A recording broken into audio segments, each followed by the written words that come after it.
1999 Batalik sector Ladakh की पहाड़ियों में ताशी नामग्याल नाम का एक चरवाहा अपना याक चरा रहा था। तभी उसे एहसास हुआ कि उसका एक नया नवेला याक झुंड से भटक गया है। तो उसे ढूंढते ढूंढते ताशी ऊंची नीचे पहाड़ियों पर चढ़ता गया। काफी मशक्कत के बाद उसकी नजर दूर एक ढलान पर पड़ी। उसे अपना याक तो मिल गया, लेकिन साथ ही उसे कुछ ऐसा दिखा जिसने उसके होश उड़ा दिए। नमस्कार, मैं हूं गुरप्रीत चीमा और आप देख रहे हैं जागरण फ्लैशबैक।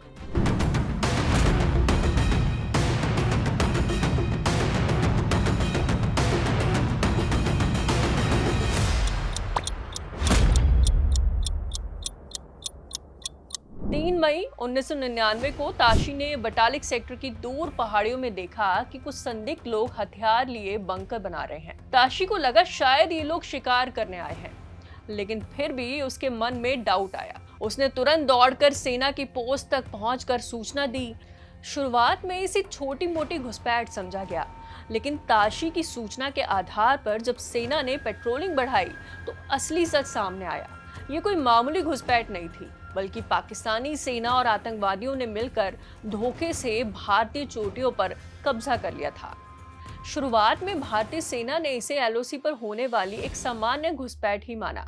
ऐसी घटनाएं वहां अक्सर होती रहती थीं, लेकिन ताशी नामग्याल की सूचना में कुछ तो अलग था। एक ऐसी बेचैनी जो सामान्य नहीं लग रही थी। जब पेट्रोलिंग बढ़ाई गई और टीमें ऊंचाइयों की ओर बढ़ी तो धीरे धीरे परतें खुलने लगी। ये कुछ घुसपैठियों का छोटा समूह नहीं था, एक ऐसा सुनियोजित सैन्य ऑपरेशन था। दुश्मन घाटियों में नहीं बल्कि पहाड़ों की चोटियों में बैठे थे। पहला द्रास सेक्टर, जो कि युद्ध का केंद्र बना, यहाँ पाकिस्तानी सैनिकों ने टोलोलिंग टाइगर हिल पॉइंट 5140 और पॉइंट 4875 जैसी ऊंचाइयों पर कब्जा कर लिया था। इन जगहों से NH-1 अल्फा पर नजर रख सकते थे, जो भारत की सप्लाई लाइन थी। लेफ्टिनेंट जनरल मोहनिंदर पुरी, जो कि यहाँ ऑपरेशन एलीट थे, अपनी किताब कारगिल टर्निंग द टाइड में लिखते हैं, टोलोलिंग की प्रमुख चौकी, जो श्रीनगर लेह राजमार्ग पर सीधी नज़र रखती थी, रणनीतिक रूप से बेहद महत्वपूर्ण थी। इस पर कब्जा होने के बाद भारतीय सेना को आसपास की 4 अन्य चौकियों में जमे घुसपैठियों को खदेड़ने में सिर्फ 6 दिन लगे और इसके साथ ही लगातार सफलताएं मिलने लगी। दूसरा, बटालिक सेक्टर। ये इलाका ज्यादा फैला हुआ और कम आबादी वाला था। यहाँ पाकिस्तान ने कई रिज लाइन और चोटियों पर कब्जा किया ताकि लद्दाख के अंदर तक दबाव बनाया जा सके। तीसरा, मुश्को घाटी। इस घाटी में भी ऊंचाइयों पर घुसपैठ कर मजबूत पोजीशन बना ली गई थी। यहाँ से वो भारतीय सेना की मूवमेंट पर नजर रख सकते थे। चौथा, काक्सर क्षेत्र। ये भले ही चर्चा में कम रहा, लेकिन यहाँ की कुछ ऊंचाइयों पर कब्जा कर लिया गया था, जिससे पूरे कारगिल सेक्टर में दबाव बनाया जा सकता था। तो मतलब कुल मिलाकर उसी पल में साफ हो गया कि ये सिर्फ घुसपैठ नहीं है, बल्कि पहाड़ों पर कब्जे की लड़ाई है और इन्हीं चोटियों को एक एक कर वापस लेने की जंग ही आगे चलकर कारगिल युद्ध के नाम से इतिहास में दर्ज हुई। कारगिल युद्ध की पूरी कहानी को समझने के लिए हमें इसके बैकग्राउंड की तरफ चलना होगा। फरवरी 1999 एक ऐतिहासिक तस्वीर बनती है। भारत के प्रधानमंत्री अटल बिहारी वाजपेयी बस में बैठकर लाहौर पहुंचते हैं। ये सिर्फ एक दौरा नहीं था, ये एक मजबूत संदेश था कि दुश्मनी के बीच भी दोस्ती की कोशिश की जा सकती है। यहाँ उनकी मुलाकात पाकिस्तान के प्रधानमंत्री नवाज शरीफ से होती है और दोनों मिलकर लाहौर घोषणा पर साइन करते हैं। इस समझौते का मतलब साफ था, अब लड़ाई नहीं बातचीत होगी। कश्मीर जैसे बड़े मुद्दे को भी शांति से सुलझाने की बात कही गई। दोनों देशों ने यह भरोसा दिलाया कि अपने रिश्ते को बेहतर बनाने की कोशिश करेंगे। ये सब उस समय हो रहा था जब 1 साल पहले ही दोनों देश परमाणु ताकत बन चुके थे।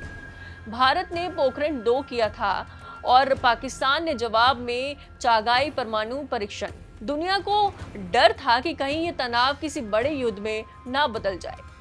ऐसे माहौल में लाहौर समझौता उम्मीद की एक नई किरण थी। इसी दौरान एक और खास कदम उठाया गया। दिल्ली से लाहौर तक सदाए सरहद बस सेवा शुरू की गई। ये बस सिर्फ लोगों की नहीं बल्कि भरोसे और उम्मीद को लेकर चल रही थी। लेकिन कहानी यहीं से ट्विस्ट लेती है। पाकिस्तान के अंदर हर कोई शांति से खुश नहीं था। एक तरफ सरकार शांति की बात कर रही थी तो दूसरी तरफ सेना कुछ और सोच रही थी। और सिर्फ 2 महीने बाद 1999 में कारगिल में घुसपैठ शुरू हो जाती है। यानी जो वादा कागज पर किया गया वो जमीन पर टूट चुका था। पाकिस्तान के पूर्व मंत्री मुशाहिद हुसैन सैयद अपने एक इंटरव्यू में बताते हैं, लाहौर डिक्लेरेशन के वक्त अतिवादी लोगों ने उनसे कहा था, आप खुद चलकर पाकिस्तान क्यों गए, कश्मीर का जिक्र क्यों किया गया और मीनार पाकिस्तान क्यों गए। लेकिन वाजपेयी ने फिर भी अपने कदम पीछे नहीं हटाए। सबसे दिलचस्प बात यह है कि 25 सालों बाद भी 2024 में खुद नवाज शरीफ ने माना कि ये गलती थी। परमाणु परीक्षण की 26वीं वर्षगांठ मनाने के बीच नवाज शरीफ ने कहा 1999 के समझौते का उल्लंघन पाकिस्तान की भूल थी। हालांकि समझौते के दौरान पाकिस्तान की सेना जिसकी कमान परवेज मुशर्रफ के पास थी, वो चुपचाप एक खतरनाक तैयारी कर रही थी। इस तैयारी को नाम दिया गया ऑपरेशन बद्र। सर्दियों में कारगिल सेक्टर की ऊंची पोस्ट पर टिके रहना किसी युद्ध से कम नहीं होता। 16 से 18,000 फीट की ऊंचाई पर तापमान कई बार -50 डिग्री तक पहुंच जाता है। ऑक्सीजन बेहद कम होती है और बर्फ कई फीट मोटी जम जाती है। ऐसे हालात में सैनिकों का लंबे समय तक रहना जानलेवा हो सकता है। इसी वजह से सेना एक व्यवहारिक रणनीति अपनाती थी।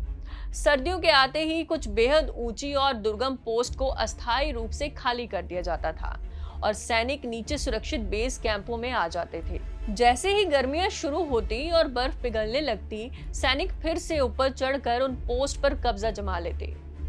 ये एक तरह का सीजनल कंट्रोल था जो सालों से चला आ रहा था। लेकिन 1999 में कारगिल युद्ध के दौरान इसी व्यवस्था का फायदा उठाकर पाकिस्तान ने खाली पड़ी ऊंचाइयों पर पहले कब्जा कर लिया।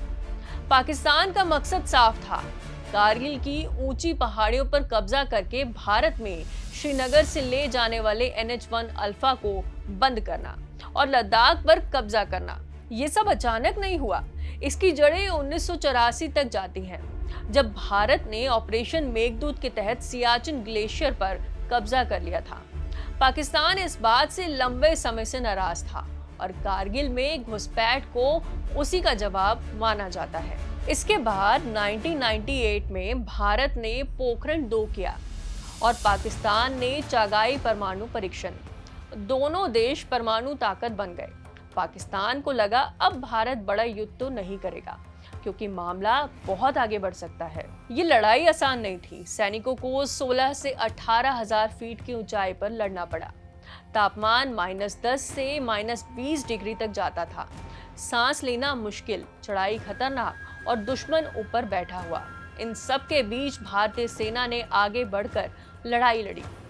कई बार जवान खुद ही अपने कंधों पर सामान उठाकर ऊपर तक जाते थे। इस दौरान भारतीय वायुसेना ने भी बड़ा रोल निभाया। ऑपरेशन सफेद सागर के तहत हवाई हमले किए गए और दुश्मन के ठिकानों को निशाना बनाया गया।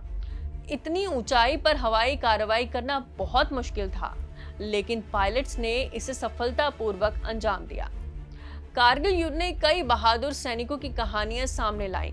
कैप्टन विक्रम बत्रा का ये दिल मांगे मोर आज भी याद किया जाता है। लेफ्टिनेंट मनोज कुमार पांडे, ग्रेनेडियर योगेंद्र सिंह यादव और राइफलमैन संजय कुमार को भी परमवीर का चक्र मिला। इन सभी ने अपनी जान की परवाह किए बिना लड़ाई लड़ी। जैसे जैसे लड़ाई बढ़ी, दुनिया का ध्यान भी इस पर गया। सबसे अहम भूमिका अमेरिका की थी, जहां राष्ट्रपति बिल क्लिंटन ने साफ कहा कि पाकिस्तान ने सीमा पार की है और उसे अपने सैनिक वापस बुलाने चाहिए। इसके लिए उन्होंने भारत और पाकिस्तान के प्रधानमंत्रियों को निमंत्रण भेजा और साथ बैठकर बात करने की बात कही। पाकिस्तान के प्रधानमंत्री नवाज शरीफ अमेरिका वॉशिंगटन गए। हालांकि अटल जी ने अपनी बात कही और अपनी बात पर कायम रहे। सुनिए। और उन्होंने कहा कि यहाँ पाकिस्तान के प्रधानमंत्री आ गए हैं, आप भी आ जाइए, दोनों मिलकर बैठिए, हम सवालों को तय करेंगे। सिर्फ अमेरिका ही नहीं बल्कि G8 समूह के बड़े देश जैसे Britain, France, Germany, Japan, Canada और इटली ने भारत की बात को सही माना। रूस ने तो खुलकर भारत का समर्थन किया और इसे भारत की जमीन की सुरक्षा का मामला बताया। सबसे दिलचस्प बात ये रही कि इस बार दुनिया ने कश्मीर को भारत और पाकिस्तान का आपसी मुद्दा माना और किसी तीसरे देश की दखल की जरूरत नहीं बताई। सीधी भाषा में समझे तो कारगिल में लड़ाई भारत ने खुद लड़ी, लेकिन डिप्लोमेसी की लड़ाई में दुनिया हमारे साथ खड़ी थी और यही भारत की बड़ी जीत थी। दूसरी तरफ भारतीय सैनिकों के द्वारा बाल्टिक क्षेत्र, Dras sector, tiger hills, Batalik में जुबेर हिल्स आदि पर एक के बाद एक कब्जा जमाना जारी रहा। 2 जुलाई 1999 को भारतीय सेना द्वारा कारगिल पर 3 तरफ से हमला बोल दिया गया, जिसके बाद पाकिस्तानी रेंजर्स ने बटालिक से भागना शुरू कर दिया। इसके तुरंत बाद पाकिस्तान के प्रधानमंत्री बिल क्लिंटन से बातचीत की और कहा वो अपनी सेना को कारगिल से हटाने की तैयारी कर रहे हैं। 14 जुलाई को भारत के तत्कालीन प्रधानमंत्री अटल बिहारी वाजपेयी ने ऑपरेशन विजय की जीत का ऐलान किया। इस युद्ध के दौरान कारगिल क्षेत्र में भारत के 500 से ज्यादा जवान बलिदान हो गए थे।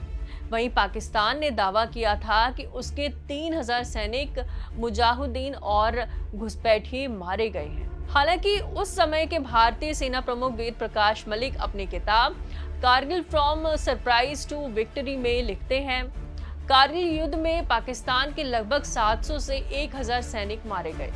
1999 की लड़ाई ने साफ कर दिया कि कागज पर समझौते और जमीन की हकीकत अलग अलग हो सकती है। इसलिए भारत ने पाकिस्तान पर भरोसा कम कर दिया। कारगिल के कुछ ही महीनों बाद पाकिस्तान में सेना प्रमुख परवेज मुशर्रफ ने सत्ता संभाल ली, जिससे रिश्ते और कॉम्प्लेक्स हो गए। 2001 में भारत और पाकिस्तान के बीच आगरा शिखर सम्मेलन हुआ, जहां अटल बिहारी वाजपेयी और मुशर्रफ आमने सामने आ गए, लेकिन कोई ठोस समझौता नहीं हो पाया। उसी साल दिसंबर में भारतीय संसद पर हमला हुआ, जिसके बाद दोनों देशों के बीच तनाव बहुत बढ़ गया। तो आज की कहानी में सिर्फ इतना ही। देश और दुनिया की बड़ी खबरों के लिए आप जागरण.com की ऐप इंस्टॉल कर सकते हैं। साथ ही जागरण.com की वेबसाइट पर भी खबरें पढ़ सकते हैं। आपको आज का ये सफर कैसा लगा, हमें कमेंट करके जरूर बताइएगा। कैमरे के पीछे से प्रिंस और मुझे यानी गुरप्रीत चीमा को दीजिए इजाजत। फिलहाल के लिए शुक्रिया।